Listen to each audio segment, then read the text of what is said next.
Good morning guys. এই ৰাতিপুৱা অকণমান এক্সাৰচাইজ কৰি আছোঁ দেই, অকণমান জিম মাৰি আছোঁ। এক্সাৰচাইজ নিজৰ স্বাস্থ্যটো সুস্থ ৰাখিবৰ বাবে এনেই সদায় অকণমান জিম মাৰোঁ, সদায় এক্সাৰচাইজ কৰিবলৈ চেষ্টা কৰোঁ দেই গাইজ। কাৰণ এক্সাৰচাইজ কৰিলে মনটো ভালে থাকে আৰু লগতে আমাৰ মাইণ্ডছেটটো সদায় ঠিকে থাকে।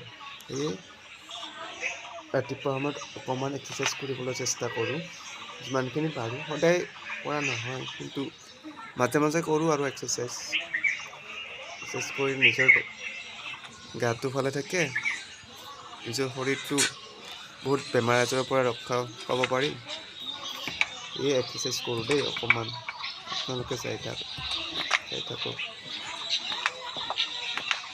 এনেই অকণমান ট্ৰাই কৰিছোঁ।